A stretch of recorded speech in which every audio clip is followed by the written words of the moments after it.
तो चलिए गाइस हम लोग जो है देखिए क्या हम लोग को आज पढ़ना है। तो एटॉमिक स्ट्रक्चर ऑफ न्यूक्लियस, ठीक है ना। तो हम लोग को जो आज स्टार्ट करने वाले वो क्या है, एटॉमिक स्ट्रक्चर ऑफ न्यूक्लियस के बारे में पढ़ेंगे। ठीक है, जो जो फैक्टर आते हैं एटॉमिक, मतलब हम लोग देखिए केमिस्ट्री में पढ़े हैं, फिजिक्स में भी ये चैप्टर है एटॉमिक स्ट्रक्चर ऑफ न्यूक्लियस, है ना। तो केमिस्ट्री में हम लोग पढ़े हैं 11th में ही कि ओल्ड मॉडल और कौन सा मॉडल पढ़ते हैं हम लोग, मॉडर्न, मतलब मॉडर्न एक बार पढ़ते हैं, modern structure of atomic model, और एक ओल्ड मॉडल होता है। ठीक है, तो यहाँ पर भी सेम वही चीज पढ़ना है रिपीट करके कि एटॉमिक स्ट्रक्चर ऑफ न्यूक्लियस। इसका मतलब ये हुआ कि हम लोग को जो पढ़ना है वो किसके बारे में नॉलेज जानना है, एटम के बारे में। और एटम के अंदर जो होता है हमारा वो क्या हो गया, न्यूक्लियस हो गया। और न्यूक्लियस के अंदर जो होता है गाइस वो होता है क्या, चलिए एटम हो गया, ये ऐसे समझिए, ये एटम है, ठीक है। और ये हमारा न्यूक्लियस है, न्यूक्लियस है। न्यूक्लियस के अंदर क्या है, प्रोटॉन है, प्लस क्या होगा, न्यूट्रॉन, न्यूट्रॉन, ठीक है। प्रोटॉन, न्यूट्रॉन, न्यूक्लियस, ठीक है। और इलेक्ट्रॉन क्या होता है, न्यूक्लियस एटम में आउटर मोस्ट में इलेक्ट्रॉन ये क्या करता है, अराउंड इसके ऑर्बिट करता है। तो यही स्ट्रक्चर है। सबसे पहला हम लोग का मॉडल है एटम स्ट्रक्चर ऑफ न्यूक्लियस। तो सबसे पहले हमें बात करनी एटम की। तो हम लोग जानते हैं कि एटम जो होता है, एटम जो होते हैं वो क्या होते हैं, स्मॉलेस्ट पार्टिकल होते हैं। पहले ओल्ड मॉडल में क्लास 10 में पढ़ाता है atom is smallest particle, it does not break into smaller part. ठीक है, सबसे पहले क्या पढ़ा गया, एटम जो है क्लास 10th में कि atom is a smallest part या smallest part of the any body, it does not break into simpler. ठीक है, इसको सिंपलर में क्या होगा, हम ब्रेक नहीं कर सकते। तो थोड़ा सा हम लोग अब 11th में आ गए तो हम लोग जान गए कि atom is a smallest but it's converted या चेंज इनटू क्या होगा, इट्स बट इट्स फॉर्म क्या होगा, प्रोटॉन, न्यूट्रॉन और इलेक्ट्रॉन। मतलब एटम जो होता है प्रोटॉन, इलेक्ट्रॉन, न्यूट्रॉन से मिलकर बना होता है, क्योंकि एटम ओल्ड मॉडल में होता है एटम ही स्मॉलेस्ट है, इसको ब्रेक नहीं कर सकते। फिर बाद में हम लोग पढ़े कि एटम जो होता है, जो एटम होते हैं वो किस पार्टिकल्स, किस कंस्टिट्यूएंट पार्टिकल्स से मिलकर फॉर्म होते हैं, तो होता है इलेक्ट्रॉन, प्रोटॉन और न्यूट्रॉन। अब ये बात आ गई, इसके बारे में सोचने की बात आ गई कि जो एटम होगा उसके अंदर इलेक्ट्रॉन, प्रोटॉन, न्यूट्रॉन किस तरीके से रहते हैं। ओके गाइस, इसका मतलब एटम को हमें जो समझना है यही समझना है कि इलेक्ट्रॉन, प्रोटॉन, न्यूट्रॉन किस टाइप से जो है एटम के अंदर सिचुएट रहते हैं, कौन कहां पर रहता है, किसकी क्या पॉसिबिलिटी होगी। तो मामला यहीं आके जब फंस गया तो साइंटिस्ट में सबसे पहले आ गए जे थॉम्सन। कौन आ गए, जे थॉम्सन। थॉम्सन आ गए, तो जे थॉम्सन का मॉडल आ गया। तो देखिए, तो जब यही बात आ गई कि एटम के बारे में ये जान के लेना था, एटम तो चलिए क्या स्मॉलेस्ट पार्टिकल है, it break into simpler substance या सिंपल जो है atom, simple parts, electron, neutron, proton, ये बाद में जान गए। अब बात यह है कि एटम का स्ट्रक्चर कैसा है, उसके अंदर इलेक्ट्रॉन, प्रोटॉन, न्यूट्रॉन सिस तरीके से सिचुएट होते हैं, कहां पे कौन रहता है। तो जो है सबसे पहले जो साइंटिस्ट कौन थे, तो हमारे जे थॉम्सन साहब थे। जे थॉम्सन साहब ने क्या किया, सबसे पहले एक वाटरमेलन मॉडल आगे वो बता दिया, वाटरमेलन मॉडल उसको बताया। ठीक है, वो भी कब बताया, 1904 में गाइस। कब बताया, 1904 में। जे थॉम्सन ने अपना क्या है, या बोल सकते हैं प्लम पुडिंग बोलते हैं इसको, प्लम पुडिंग मतलब हो गया कि खाने वाला चीज जिसका जो है ईटेबल पार्ट खाया जाता है। जैसे मान लिया प्लम हो गया, इसका मतलब अंदर का जो भी पार्ट है इसको हम लोग क्या कर सकते हैं, ये वाले पार्ट को जैसे ये मान ली ये हो गया सीड, ये हो गया सीड है, इसको बोलते हैं, ये हो गया सीड, ये सीड है, ठीक है, ये सीड है इसका। और ये क्या है, प्लम है, ये हो गया पुडिंग बोल सकते हैं, पुडिंग है ये खाने वाली चीज है। इसका मतलब जैसे एग्जाम्पल समझिए, अमरूद गुआवा होता है, उसका जो रेड वाला या व्हाइट वाला पार्ट था सीड को छोड़कर वो होता है पुडिंग, ठीक है। और जो सीड होते हैं उसमें एम्बेडेड होते हैं। तो जे थॉमसन का यही मॉडल है कि जो प्लम पुडिंग होता है उसका जो ईटेबल पार्ट होता है वो पॉजिटिव होता है, और जो इलेक्ट्रॉन्स होते एम्बेडेड होते हैं प्लम पुडिंग में वो भी एज लाइक ए इलेक्ट्रॉन, ठीक है। और क्या बताया कि जो प्रोटॉन होता है वो क्या करता है, डिस्ट्रीब्यूट होता है, और इलेक्ट्रॉन उसमें एम्बेडेड होता है, होल मतलब पूरा क्या हो जाता है, इस तरीके से न्यूट्रल होगा, ठीक है। ओवरऑल ये क्या होता है, न्यूट्रल होता है। बस उन्होंने इतना ही बताया बस कि जो प्लम पुडिंग होता है वो क्या होगा, इलेक्ट्रॉन उसमें एम्बेडेड होते हैं, और ओवरऑल जो एटम होते हैं वो क्या होते हैं, तो न्यूट्रल होते हैं, ठीक है। इसका मतलब पॉजिटिव इतना बता दिया कि जो नंबर ऑफ प्रोटॉन होंगे वो नंबर ऑफ इलेक्ट्रॉन के इक्वल्स होंगे। और इस तरीके से जे थॉमसन ने क्या होता है, वाटरमेलन मॉडल भी समझते हैं कि ईटिंग जो पार्ट होता है, जो eating part, red part eating वाला पार्ट होता है वो पॉजिटिव होता है, और जो सीड उसमें क्या होगा, एम्बेडेड होंगे, वो होता है इलेक्ट्रॉन। और ओवरऑल ऐसे सेट रहते हैं कि इक्वल अमाउंट ऑफ या इक्वल जो होगा जितना प्रोटॉन होता है उतना क्या होगा, हमारा इलेक्ट्रॉन होता है। और कितना बताया 1904 में। तो जे थॉमसन ने बताया क्या नहीं कि इलेक्ट्रॉन जो होता है कैसे इसमें उसके अराउंड रिवॉल्व करता है, ये नहीं बता पाया। इनका क्या ड्रॉबैक था कि इलेक्ट्रॉन क्या मॉडल में करेक्ट नहीं, सिर्फ क्या बताया, पॉजिटिव होता है, निगेटिव होता है, होल न्यूट्रल होता है, पर ये नहीं बता पाया कि इलेक्ट्रॉन किस सेल में या किस तरीके से क्या होता है उसमें रहता है। और क्या नहीं पाया, स्पेक्ट्रम नहीं बता पाया। क्या नहीं बता पाया, स्पेक्ट्रम मतलब कि जो इलेक्ट्रॉन है वो हमारा किस तरीके से घूमता है, और जो इसमें रेडिएशन होता है वो नहीं बता पाए। तो इनका इसलिए यहाँ पे जे थॉमसन फेल हो जाते हैं, ठीक है। अब अल्फा स्कैटरिंग का मॉडल आ गया, कौन सा, अल्फा स्कैटरिंग।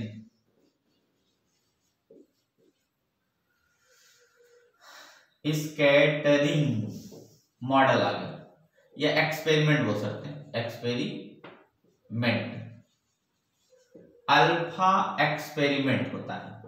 अल्फा एक्सपेरिमेंट में हम लोग जानते हैं गाइस, देखिए सबसे पहले चलिए इसको प्लम पुडिंग समझिएगा जे थॉमसन में। तो सबसे पहले अल्फा एक्सपेरिमेंट होता क्या, अल्फा एक्सपेरिमेंट को हम लोग या अल्फा बोल सकते हैं हीलियम, हीलियम मतलब 2-4, यही ना, इसका मतलब टाइम नंबर 2 होता है और मास नंबर कितना होता है, 4 होता है। इसका मतलब इसके अंदर कितने इलेक्ट्रॉन होंगे, एक अल्फा में 2 इलेक्ट्रॉन होते हैं, ऐसे ना, यही ना। इसका मतलब क्या किया, इसका मतलब है अल्फा का हमने क्या कर दिया, बम्बारमेंट करा दिया,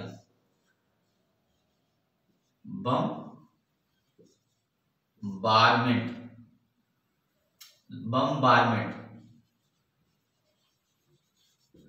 कोई एटम लिया, एटम क्या होगा, चलिए जैसे मान लिया हमने ये ले लिया थोड़ा पतला सा, क्या इसको बोलते हैं, गोल्ड फाइल बोलते हैं, क्या लिखते हैं, गोल्ड फाइल,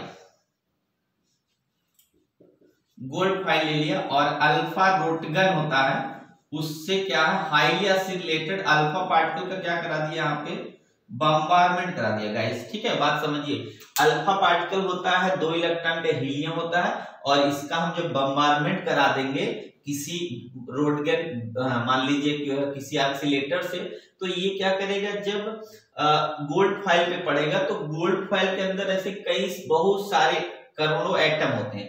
अब एटम का वहां पे बात करते हैं, एटम।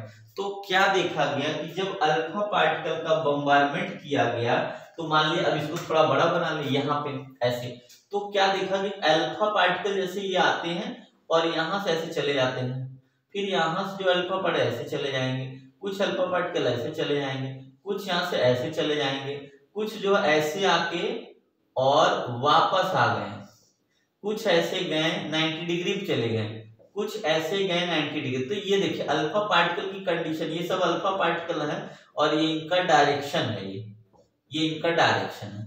तो अब यहीं से अल्फा पार्टिकल, ये एटम हो गया, एटम या गोल्ड फाइल बोल सकते हैं, गोल्ड फाइल, ठीक है, ये गोल्ड फाइल। तो अल्फा पार्टिकल से क्या कंक्लूजन निकलता है, ये अल्फा पार्टिकल से ये कैलकुलेशन निकला, जब अल्फा पार्टिकल किसी एटम पे या गोल्ड फाइल पे हम क्या करते हैं, इंसिडेंट कर देंगे, तो ये देखते जो अल्फा पार्टिकल्स होंगे जो यहाँ से होंगे, ज्यादातर अल्फा पार्टिकल्स क्या करते हैं, बिना डेविएट के ही, मतलब 1% एंगल या 1 एंगल या लेस से क्या करते हैं, वो डेविएट हो जाते हैं ऐसे इस तरीके से, ठीक है। और कुछ क्या होते हैं 90 से 10,000 में से कोई एक जो है अल्फा पार्टिकल क्या होता है, जैसे जाता वैसे वापस आता, कितने एंगल पे, 10,000 वाला, 90 से कुछ जाता है और 180 पे, ये तभी होता है 10,000 में से कोई एक होता है कि 90 डिग्री से या 180 से क्या हो जाता है, वापस आता है। और ज्यादातर क्या होते हैं, ये डेविएट होके हल्का सा इधर चले जाते हैं। तो इससे ये कंक्लूजन निकलेगा कि अल्फा पार्टिकल जब पड़ेगा, इसका मतलब जो एटम होता है उसमें स्पेस बहुत है, इम्पटी स्पेस होता है। क्या होता है, एटम में जो एटम होता है उसमें इम्पटी स्पेस होता है, उसी इम्पटी स्पेस में क्या होता है, इलेक्ट्रॉन रिवॉल्व करता है अराउंड द न्यूक्लियस, ठीक है। सबसे पहले क्या कंक्लूजन निकला कि जो एटम होता है उसके अंदर इम्पटी स्पेस होता है, जिसकी वजह से यहाँ पे जो अल्फा पार्टिकल्स आते हैं ज्यादा से ज्यादा अमाउंट में क्या होता है, बिना डेविएट, थोड़ा सा हल्का डेविएट होकर क्या हो जाते हैं, ये लार्ज जो है डिफ्लेक्शन लार्ज नहीं होता और बाहर निकल जाते हैं। और ये देखा जाता है कि 10,000 में से 1 इलेक्ट्रॉन्स, 1 अल्फा पार्टिकल क्या होते हैं 90 या 180 डिग्री जाते हैं। इससे ये कंक्लूजन निकलता है कि जो न्यूक्लियर एटम के अंदर जो यहाँ पे स्मॉल एरिया है उसमें क्या होगा, टोटल वेट कंसेंट्रेट होता है। कितना होता है, टोटल वेट कंसेंट्रेट होता है, जिसकी वजह से अल्फा पार्टिकल वहां स्ट्राइक करता है, मतलब इंसिडेंट करता है। तो इतना डेंसिटी हाई है कि वो क्या करता है, 180 एंगल से क्या होता है, फिर यहाँ पे वापस आ जाता है। इट मीन्स कंक्लूजन निकला कि एटम्स के इनर में एक न्यूक्लियस होता है जिसमें टोटल वेट कंसेंट्रेट होता है, ठीक है, जो होता क्या है, पॉजिटिव। क्यों, क्योंकि इलेक्ट्रॉन ये गया और ये क्या हो गया, पॉजिटिव हो गया, जिसमें इसका टोटल वेट कंसेंट्रेट होता है, ठीक है, दूसरा। और तीसरा कंक्लूजन ये निकला कि जो इलेक्ट्रॉन है क्या करता है, ये अराउंड न्यूक्लियस रिवॉल्व करता रहता है, क्योंकि ये इलेक्ट्रॉन यहाँ से अल्फा ये इलेक्ट्रॉन था, यहाँ इलेक्ट्रॉन, इसलिए क्या होगा, रिपेल करके डिफ्लेक्ट कर दिया। ये तीसरा हो गया, ठीक है। अब यहाँ पे रदरफोर्ड का तब मॉडल आता है, तो स्कैटरिंग का बताया। तो रदरफोर्ड ने क्या कर, अल्फा पार्टिकल का जो रूल है वो रदरफोर्ड का ही रूल बन गया फिर। तो रदरफोर्ड ने जो है अल्फा स्कैटरिंग पे क्या किया, अपना रूल दे दिया, ठीक है, रदरफोर्ड मॉडल।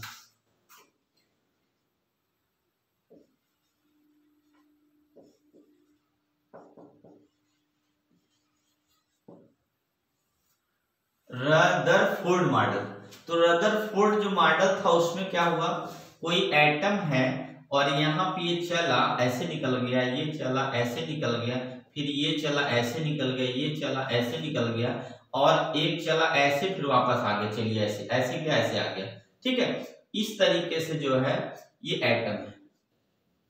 तो ये मान लिया कि इसके आउट जो एटम होगा उसका जो इस लार्जेस्ट पार्ट है वो कैसा है, इम्पटी है, और उसी इम्पटी स्पेस में जो है इलेक्ट्रॉन रिवॉल्व करता है। और जो यहाँ पे होगा वो न्यूक्लियस होता है, ठीक है। न्यूक्लियस में जो है प्रोटॉन प्लस न्यूट्रॉन रहते हैं और यही इसका टोटल वेट होता है। इसकी डेंसिटी इतनी हाई होती है कि इसको जो है अल्फा पार्टिकल इसको पार नहीं कर सकता, इसका मतलब इसको पार नहीं कर, इसीलिए टोटल वेट होता है। अब रदरफोर्ड मॉडल में फर्स्ट क्या बता, रदर ने क्या कंक्लूजन निकाला कि जो इम्पटी स्पेस है उसमें इलेक्ट्रॉन रिवॉल्व करते हैं, और उसके बाद जो मिडिल में होता है, जो बीच में जहां टोटल वेट कंसेंट्रेट होता है, उसको न्यूक्लियस बोलते हैं, और इलेक्ट्रॉन पॉजिटिव होता है और उसके बाद जो न्यूक्लियस होता है, जिसको न्यूक्लियस बोले, उसमें प्रोटॉन प्लस न्यूट्रॉन रहते हैं। और क्या बताया, जितना इलेक्ट्रॉन होता है उतना ही क्या होता है, प्रोटॉन होता है, इक्वल होता है, क्योंकि होल न्यूट्रल होता है। और क्या बताया कि इलेक्ट्रॉन जो होते हैं,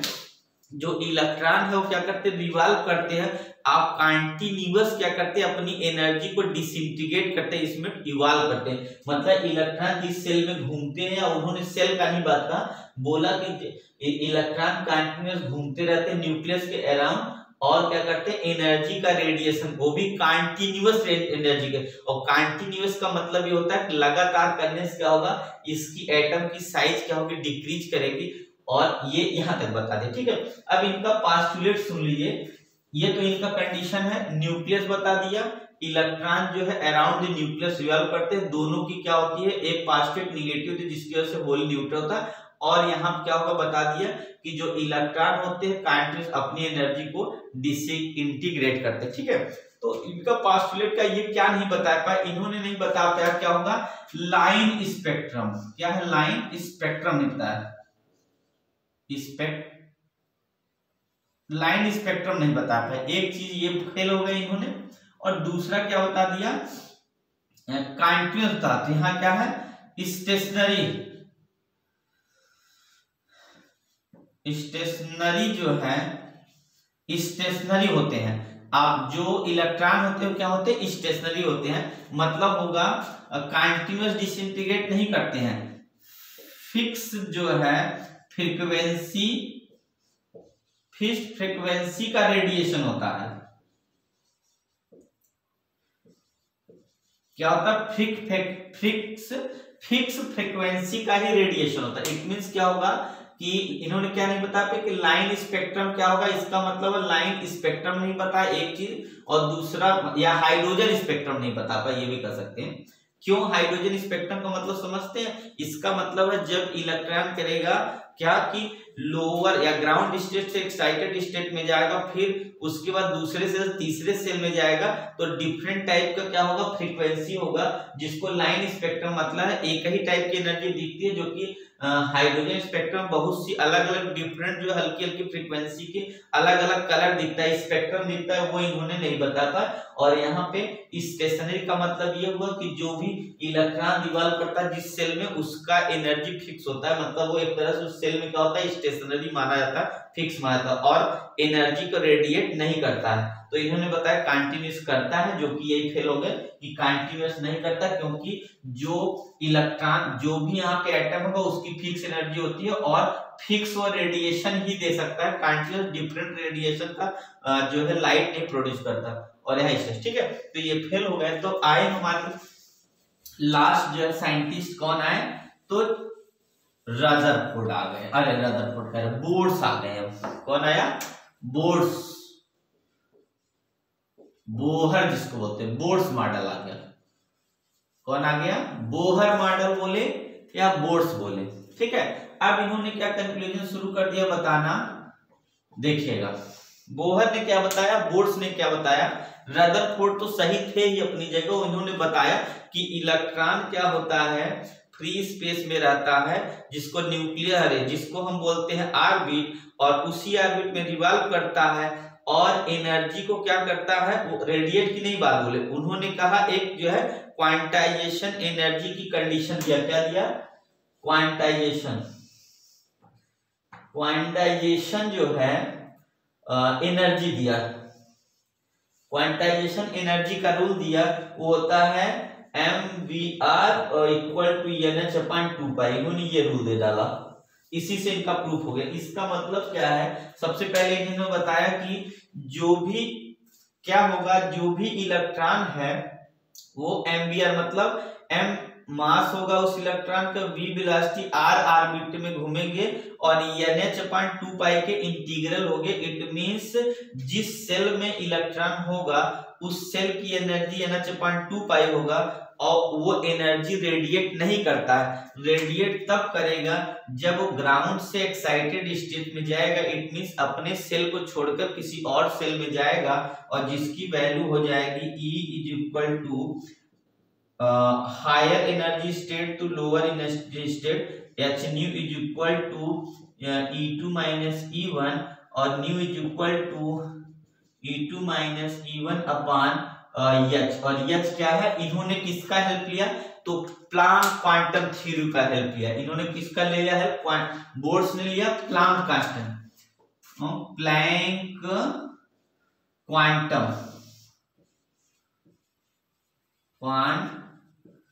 इन्होंने प्लैंक क्वांटम थ्योरी का यूज किया। तो प्लैंक क्वांटम थ्योरी यही है, क्वांटाइजेशन एनर्जी भी इसको बोलते हैं, कि जो भी इलेक्ट्रॉन होगा वो एक फिक्स क्या करेगा, एक फिक्स रेडियस में घूमेगा, मतलब एक फिक्स सेल में घूमेगा, जो एमबीआर होगा जिसकी एनर्जी NH/2 पाई का इंटीग्रल मल्टीपल होगा, तो वो एनर्जी रेडिएट नहीं करता।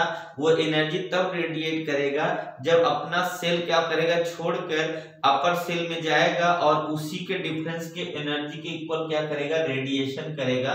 तो यही हमको बोलते हैं, इसलिए जो रेडिएशन होगा वो फिक्स रेंज का होगा, इट मीन्स कंटिन्यूअस नहीं होगा, क्योंकि अगर कंटिन्यूअस होगा तो क्या होगा, धीरे धीरे रेडियस छोटा होगा और एटम छोटे छोटे, वो इलेक्ट्रॉन क्या करेगा, न्यूक्लियस में कोलैप्स कर जाएगा, जिसकी वजह से क्या होगा, एटम का जो है हमारा अस्तित्व खत्म हो जाएगा। इट मीन्स एटम का जो है रहेगा ही नहीं, तो आगे पढ़ना ही क्या, ठीक है। तो इसलिए जो है इन्होंने बताया कि कंटिन्यूअस एनर्जी रेडिएट नहीं करता, रेडिएट तब करता है जब क्या करेगा, ग्राउंड से एक्साइटेड में जाएगा और वापस क्या करेगा, दोनों के डिफरेंस के इक्वल एनर्जी रेडिएट करता है, जिसको हम लोग के फिक्स रेंज की फ्रीक्वेंसी होती है, इसलिए, ठीक है। तो क्वांटम का ये हो गया क्वांटम एनर्जी, मतलब quantization of energy.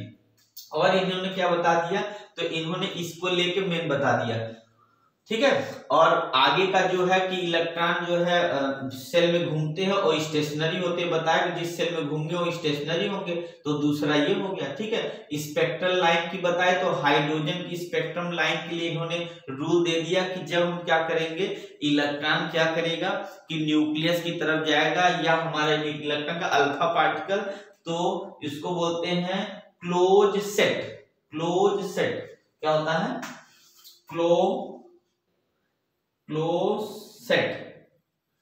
Close set का मतलब है कि न्यूक्लियस के कितना करीब जा सकता है। तो हम लोग जानते हैं कि न्यूक्लियस के करीब जाने के लिए हमें चाहिए न्यूक्लियस की पोटेंशियल एनर्जी देखनी पड़ती है। तो न्यूक्लियस का पोटेंशियल एनर्जी कितना होगा, तो न्यूक्लियस का पोटेंशियल एनर्जी हम लोग जानते हैं क्या होगा, तो इसमें जानते हैं न्यूक्लियस का जो चार्ज होता है Ne हो जाएगा, और हमारे पास क्या होता है उसके बाद इलेक्ट्रॉन कितना होगा, 2 इलेक्ट्रॉन, ये जो है Zd है, ये कितना है, 2 इलेक्ट्रॉन है, मतलब अल्फा का मतलब कितना होता है, 2 इलेक्ट्रॉन, और न्यूक्लियस का मान Zd हो जाएगा। इसका मतलब इलेक्ट्रोस्टैटिक पोटेंशियल क्या होगा, इलेक्ट्रोस्टैटिक के पोटेंशियल इक्वल होता है, इसलिए 1/4 पाई एप्सिलॉन नॉट हो जाएगा। यहाँ हमारा आएगा Q हो जाएगा, और यहाँ कितना होगा, Q1 Q2 हो जाएगा, अपान कितना होता है, R होता है, इसलिए 1/4 पाई एप्सिलॉन नॉट, और ये वैल्यू रखेंगे 2Ze² अपान कितना होगा, R0 लेंगे, ठीक है। कितना हो जाएगा, R0 हो जाएगा। तो इसका मतलब है उन्होंने क्या निकाला, इसको बोलते हैं क्लोज सेट। क्लोज सेट का मतलब ये हुआ, इसका ये भी मतलब कर सकते हैं कि न्यूक्लियस की साइज क्या है, मतलब जो हमारी न्यूक्लियस की साइज और किस साइज का है, तो हमने मान लिया R साइज का, तो हम ये देखते हैं, इसका मतलब अल्फा पार्टिकल का बॉम्बार्डमेंट किया तो क्या होगा, न्यूक्लियस से एकदम क्लोज जाके जहां से वो रिटर्न हो जाता है, तो वो क्या होगा, इसका हम क्या कर लेंगे, क्लोज जाने का मतलब वो पोटेंशियल, दोनों के बीच में कौन सा फोर्स लगता है, इलेक्ट्रोस्टैटिक्स लगेगा, जो कि पोटेंशियल एनर्जी की इक्वल होगा, और उन दोनों को हमने सॉल्व किया तो कितना आ गया, इसका मतलब ये इतनी वैल्यू आ गई। तो अब क्या करेंगे, ये देखिए इतनी वैल्यू है, ठीक है, और ये जितना होगा, क्योंकि पास जाएंगे तो potential energy kinetic energy equal हो जाएगा। जैसे क्या होगा, अल्फा पार्टिकल ऐसे मान लीजिए न्यूक्लियस के पास जाता है, इसके पास काइनेटिक एनर्जी होती है, और ये आपस में पोटेंशियल एनर्जी से कौन, क्योंकि यहाँ पे अल्फा पार्टिकल यहाँ से जाता है और इसके न्यूक्लियस से यहाँ पे पोटेंशियल एनर्जी, तो हम बताएंगे कि काइनेटिक एनर्जी हमारी इक्वल टू पोटेंशियल की होगी। तो यहाँ से क्या लिखेंगे, काइनेटिक एनर्जी मान लीजिए लिख दिया, और पोटेंशियल होगा 1/4 पाई एप्सिलॉन नॉट, और हो जाएगा 2Ze² अपान, ये हो गया हमारा R0। तो R0 की वैल्यू जो होगी, रेडियस हमारा हो जाएगा 1/4 पाई एप्सिलॉन नॉट 2ze² अपान ये हो गया k। अगर इसकी वैल्यू लगभग कैलकुलेट करते हैं किसका, कि जो न्यूक्लियस की साइज है हमारी, तो लगभग कितना होगा 2.1 करके होगा, इतना फर्मी होता लगभग, फर्मी। ठीक है, तो ये न्यूक्लियस की लगभग, वो भी किसकी बात करें, हाइड्रोजन की न्यूक्लियस की साइज था लगभग 2.1 फर्मी होता है। तो ये इससे पता चल जाता है कि हमारा जो है, सबसे पहले इसमें क्या था एक बार बता दें। वहाँ सबसे पहले रदरफोर्ड जे थॉमसन मादर था, उन्होंने क्या बताया कि इलेक्ट्रॉन जो होता है, जो इटेबल पार्ट है उसके अंदर इमिटेड होते हैं, और जो इटेबल पार्ट होता है उसको पॉजिटिव मतलब प्रोटॉन बोलते हैं। जो इमिटेड होते हैं हमारे सीड्स, वो होते हैं इलेक्ट्रॉन। ओवरऑल दोनों डिस्ट्रीब्यूट रहते हैं, ठीक है, इक्वली डिस्ट्रीब्यूट होते हैं, इसीलिए होल न्यूट्रल होते हैं, बस इतना होता है। अब उसके बाद वो भी 1904 में दूसरा आ गए हमारे, उन्होंने क्या नहीं बता नहीं पाया कि इलेक्ट्रॉन का कंडीशन क्या है, इलेक्ट्रॉन कैसे रिवॉल्व करता है, ये उसके बारे में नहीं बता पाए, और लाइन स्पेक्ट्रम नहीं बताया, कांटिन्यूस स्पेक्ट्रम इन्होंने नहीं बता पाया।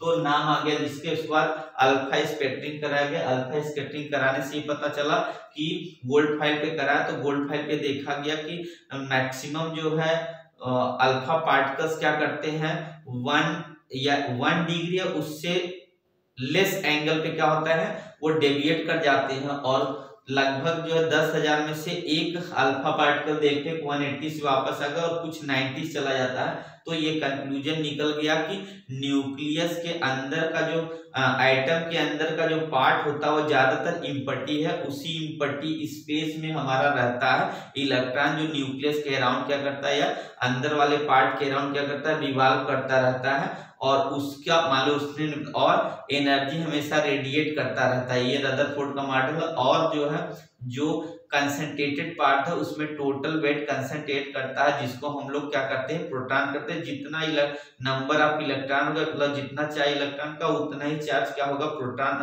न्यूट्रॉन का होगा, और दोनों का जो है इक्वल साइज में होंगे, ठीक है, और ओवरऑल न्यूट्रल होते हैं। और इलेक्ट्रॉन कहता है हमेशा मतलब ऑलवेज एनर्जी रेडिएट करता है, ठीक है। उन्होंने क्या नहीं बता पाया, ये नहीं बता पाया कि जो लाइन स्पेक्ट्रम है, और ये भी नहीं बता पाए कि जो हमारा क्या होगा, डिफरेंट फ्रीक्वेंसी, कंटीन्यूअस रेडिएशन होने का मतलब डिफरेंट फ्रीक्वेंसी होगी। और उन्होंने बताया अगर कंटीन्यूअस में अगर रेडिएशन होगा तो धीरे धीरे रेडियस छोटा छोटा होते होते जो है इलेक्ट्रॉन न्यूक्लियस में कोलैप्स कर जाएगा, तो एटम ही नहीं रहेगा, ये नहीं। तो अब कौन, इसके बाद आगे हमारे बाबा बोर्स साहब, बोर्स मॉडल था। बोर्स ने जो है प्लैंक क्वांटम थ्योरी का जो है सहारा लिया, और इन्होंने सबसे पहले क्या बता दिया कि जो इलेक्ट्रॉन होते हैं, क्वांटम थ्योरी मतलब क्वांटाइजेशन एनर्जी हम सबसे पहले पढ़े। उन्होंने बताया कि जो भी इलेक्ट्रॉन जिस सेल में रिवॉल्व करेगा उसका जो एम्बियर का जो मोमेंटम होगा वो डायरेक्टली प्रोपोर्शनल NH/2 का, मतलब जिस सेल में घूमेगा उसमें वो एनर्जी रेडिएट ही नहीं करेगा। जब सेल छोड़ के जाएगा तब एनर्जी का क्या होगा, रेडिएशन होगी, किसकी इक्वल होगी, दोनों के डिफरेंस की इक्वल। इसलिए को है ये हो गए हमारे महान बाबा। तो इन्होंने ये पार कर गया रास्ता पार। अब उसके बाद क्या है, इन्होंने बताया कि जो है रेडिएट नहीं होता, क्योंकि वो स्टेशनरी, जिस सेल में वो क्या करेगा, घूमेगा इलेक्ट्रॉन, वो स्टेशनरी माना जाता है, ठीक है। अब उन्होंने क्या किया, इसको दिखा दिया कि क्लोसेट कहां तक जा सकता है। तो हमने क्या किया, इलेक्ट्रॉन को क्या कर दिया, न्यूक्लियस तक भेजा, उसके बाद वापस हो गया। तो उस रेडियस को हम लोग माने कहां तक जा सकता है, वही न्यूक्लियस होगा, उसको हम लोग मान लिए R तक गया, R रेडियस या R0 तक गया। तो वो क्या होगा, न्यूक्लियस और इलेक्ट्रॉन के बीच में हमारा क्या हो गया, न्यूक्लियस, और जहां तक अल्फा गया उसको हमने मान लिया पोटेंशियल एनर्जी। और उसके बाद ये पोटेंशियल एनर्जी का वैल्यू रख के इतना आ गया, और जितना पोटेंशियल होगा वो किसमें, काइनेटिक में चेंज हो जाता है। तो ये क्या होगा, इलेक्ट्रॉन काइनेटिक में, दोनों का रख के वैल्यू सॉल्व के, तो 2.1 फर्मी मीटर ये हाइड्रोजन के लिए होता है, ठीक है गाइस। तो चलिए नेक्स्ट वीडियो में आगे इसके अब प्रूफ का पार्ट बचा है, इसको आप समझ गए होंगे, क्योंकि नहीं समझे ये तो बहुत छोटी सी क्लास से रहता है, लगभग आपको बताएं तो ये हमारा 9th से स्टार्ट हो जाता है, ठीक है ना। तो आगे आप लोग एक बार अच्छे से पढ़ लेंगे तो समझ में आ जाए, क्योंकि थ्योरी पूछता है ज़्यादातर, उसमें भी एक आँख को उठा के डायरेक्ट पूछ देता है, तो आप समझ ही गए होंगे। तो चलिए नेक्स्ट पार्ट में इसका सिर्फ प्रूफ बचा है, वो मैं करा दूंगा, तो चैप्टर कंप्लीट। ओके गाइस, चलिए, थैंक यू।